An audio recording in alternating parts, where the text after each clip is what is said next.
Welcome back. In today's class, we'll further discuss on the general characteristic feature of subphylum Vertebrata. In our last class, we have completed the general characteristic feature of Urochordata and Cephalochordata under the common terminology, that is protochordates. We have seen the complete general characters and specific characteristic feature of both Urochordate and Cephalochordate. So today let's talk about the subphylum Vertebrata. Subphylum Vertebrata. Subphylum Vertebrata, otherwise called as Craniata.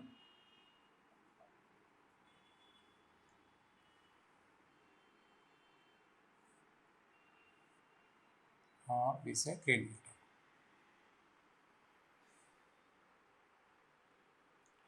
Before we discuss this subphylum Vertebrata, let us see its outline classification. How this subphylum Vertebrata divided into two superclasses.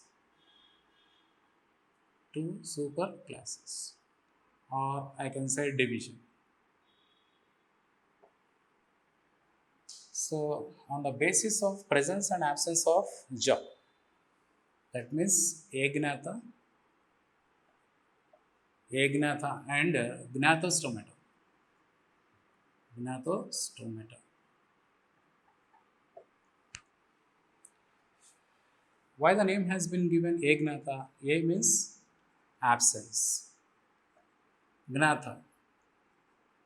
Here, gnatha means jaw. So here they are the jawless fishes, agnatha. See, agnatha includes two classes here. That is extinct class Ostracodermy, and Cyclostomata. Cyclostomata.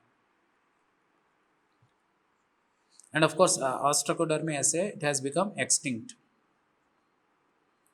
And these Cyclostomata extant. The members of Cyclostomata are available, extant. Likewise, if you see here Gnathostomata means presence of here jaw. Here absence of jaw. Here jaw is present.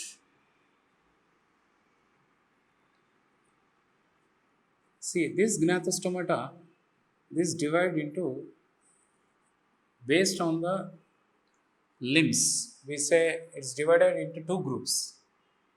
Pisces, then tetrapods. You find in tetrapods here the lateral appendages are the limbs. Limbs are present. In fishes, fins are present. Limbs and fins are the lateral appendages of the body. Further, under Pisces, basing on the skeleton inside, that means exoskeleton, basing on what you call the endoskeleton. Further, we can divide as cartilaginous fishes,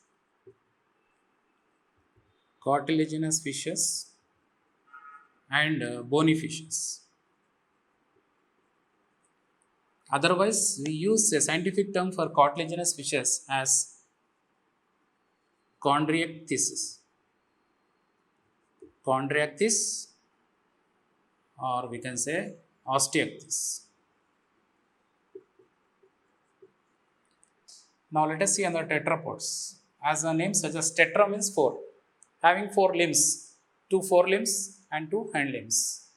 Under this, you find the class. See, these are the class Amphibia, class Reptilia, then apes and mammals. These are the classes under tetrapods. So under Pisces, we had to discuss in detail about the differences between cartilaginous fishes and bony fishes. So this is the overview of the subphylum Vertebrata or Craniata. Why the name has been given Craniata means due to the presence of cranium. What is cranium? Cranium means brain box. That means here brain is lodged in the cranium. Brain is protected in the cranium. Hence, subphylum Vertebrata, otherwise called as Craniata. Whereas protochordates, we say that Acraniata. Protochords includes urochordate and cephalachordate. They are the here the cranium absent. Hence, we call as Acraniata for protochordates. So, subphylum Vertebrata is a advance over protochordates. Why? Because here you find the cranium. The brain is protected in the cranium, and the notochord has been replaced either wholly or partly by the vertebral column. We will see in details if once we take up the cyclostomata here. In today's class, we will talk about the cyclostomata. That is the general characteristic feature of a cyclostomata and its members of what are the examples under cyclostomata it includes. We will see under the general characters of cyclostomata. Now, let's talk about the general characters of a few general characteristic feature of a subphylum Vertebrata or Craniata. General characters of Vertebrata. See, the subphylum Vertebrata is advanced subphylum. Advanced subphylum of phylum Chordata. What is the reason? Here, the reason here is this notochord has been replaced. Notochord replaced partially or by vertebral column. Hence, we call as Vertebrata.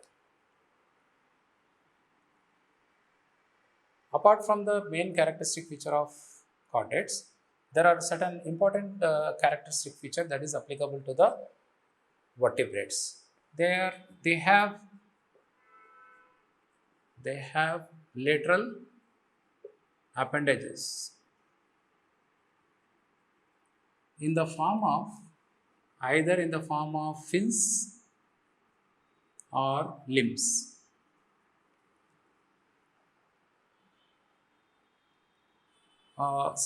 Basing on this notochord, see, one important we can see already in our last class we have seen certain statements. We will recall those statements basing on the notochord. Therefore, we can make a statement here. All vertebrates are chordates, but all chordates are not vertebrates. This we already discussed. So we recall once again the important statements here.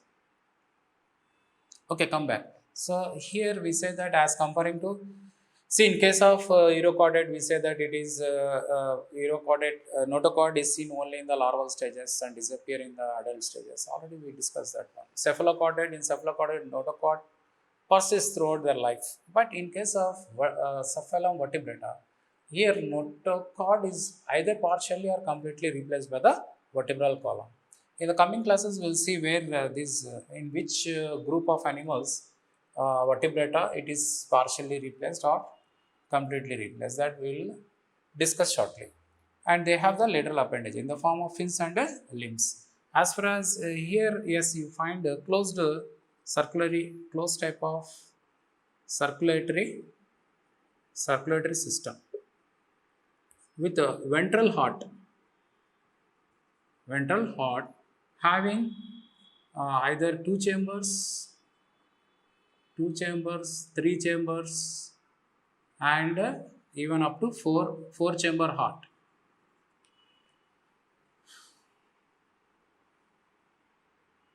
We find this in the vertebrates, and of course, erythrocytes.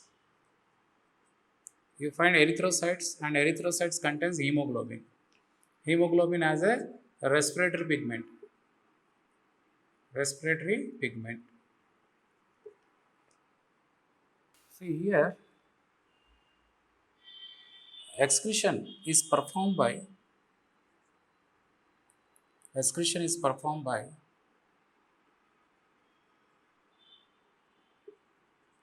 a pair of kidney. Pair of kidney. Usually, this kidney it's a mesonephric. The kidney may be mesonephric or metanephric. And what is the function of these kidney means? Here we can say elimination of nitrogenous waste. Here excretion,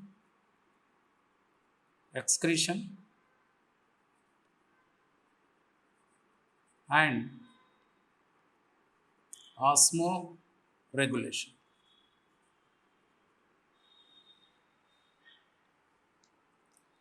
Under the general characters of vertebrate, even you can write down like endocrine system is well developed, and usually here unisexual. Members of these vertebrate, they are unisexual, or we can say dioecious. Usually having a pair of gonads. So these are the few important general characteristic feature of subphylum Vertebrata. Now we'll see the Agnatha. Under Agnatha, first we'll talk about what you call general characters. Okay, let's talk about under the Agnatha. Here under Agnatha, we'll talk about some of the important features of ostracodermy. Ostracodermy. Some important points on ostracodermy. I said that they are, see, first of all, let me say Agnatha are the most primitive, craniates. Agnatha. Already I told Agnatha means here jawless. Under this, you need to remember ostracodermy. Ostracodermy has become extinct. Here, all are extinct. All are extinct. Ostracodermy. And here, you find that they have given rise to their body. Their body shows shelled skin. Shelled skin with exoskeleton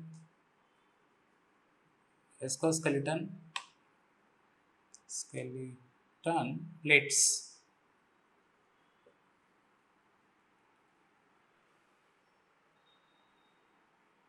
So, since they have become extinct, we don't have much information on the ostracodermy.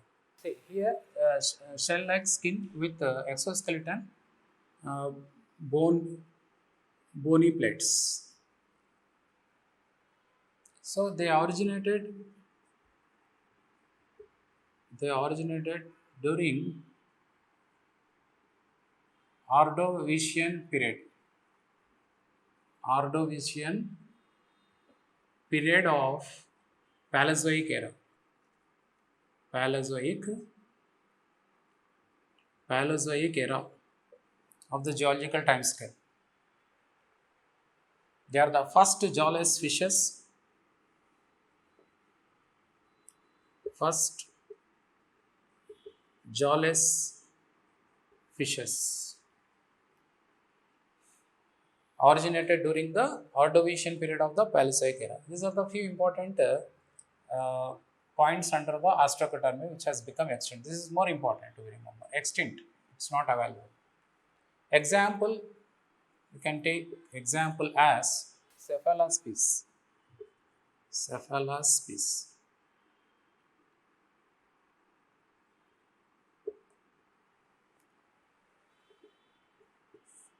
So ostracodermy. Now we'll discuss about the cyclostomata. So this is all about the ostracodermy. Class, okay, let me write here one more point. Class 1, ostracodermy under the Agnatha. Now we'll talk about the class 2, cyclostomata. Under class 2, cyclostomata.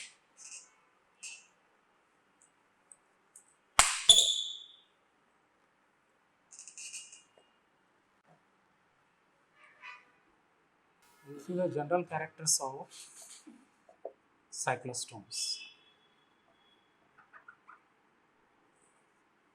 As the name suggests here, cyclostomes, here they are marine forms.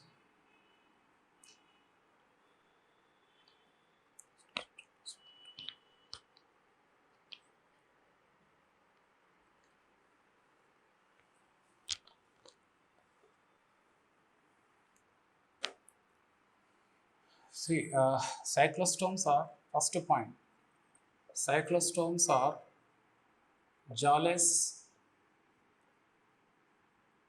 aquatic animals. Aquatic forms, maybe marine, mostly marine and freshwater, or it may be freshwater. Jawless aquatic fishes. Here under the cyclostome, one thing you have to remember that notochord persists here. Notochord persists in adults. Third point, body is without scales and paid fin. That means here unpaid fin is present. So body is long, slender, eel-like. Eel-like means fish-like. Here next, mouth is circular. Mouth is circular and suctorial. Next point, all are ectoparasites. Ectoparasites. They live on the by attaching with their mouth. Hence we say suctorial. They get attached to the surface of the body fishes. They are all ectoparasites on other fishes. That means they get attached to the body surface with the help of mouth. And tongue is here. The tongue will have a tongue have horny teeth. Horny teeth. The surface of the tongue is rough, horny teeth. What are the other important features here? Endoskeleton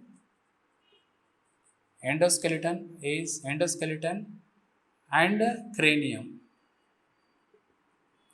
They are in the form of cartilage, made up of cartilage. As I said that notochord persists in adults with imperfect neural arches. Neural arches over notochord.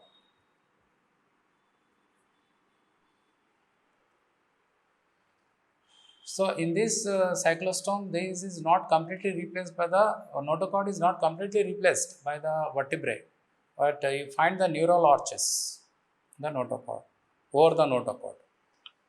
endoskeleton, and cranium made up of cartilaginous. Ninth one. Here, renal portal system absent. Just like in mammals. In mammals also renal portal system absent. Here excretion is performed by paired kidneys. Here the kidney here is a mesonephric. Mesonephric kidney.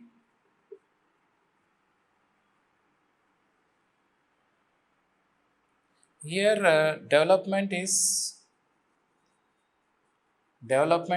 either direct or maybe indirect. Direct or indirect. Wherever indirect means larva is involved. Now we will see the differences between here we'll take two examples, petromyzon and myxin. Now we'll see the differences between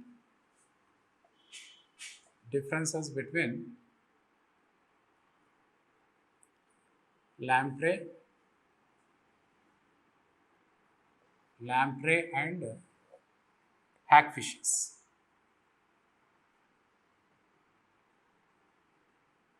Lamprey and hackfishes. Otherwise, we give the scientific name petromyzon.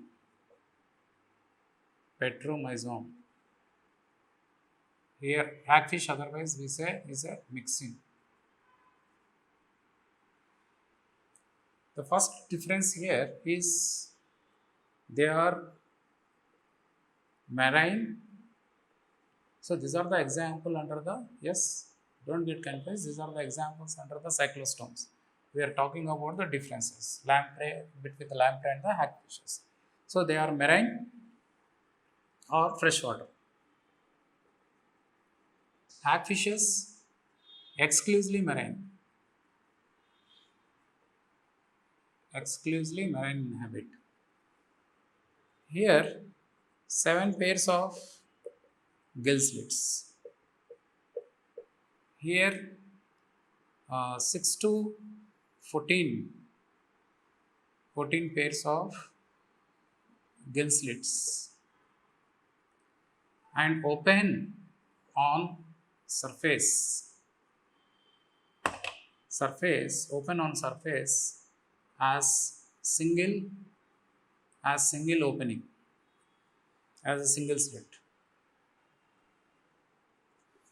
Third important difference. They show anadromous migration.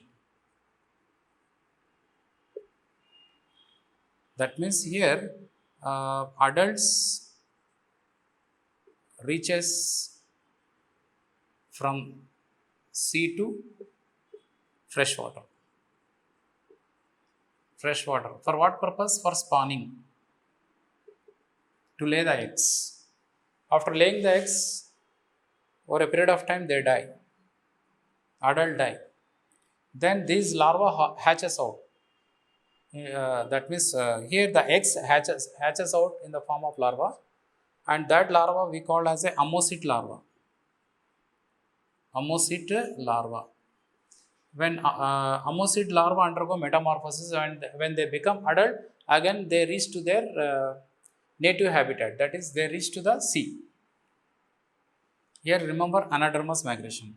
For spawning, here in case of hackfishes, spawning takes place at the floor of ocean.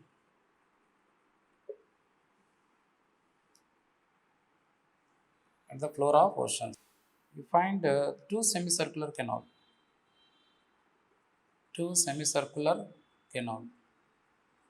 Here one semicircular canal. And next difference, 10 pairs of cranial nerves. Here 8 pairs of cranial nerves. Since development involves the larva, Therefore, we can say it is of indirect development, which includes a larva. That larva name is ammosit larva. This is very important. Here, direct development. Development is direct.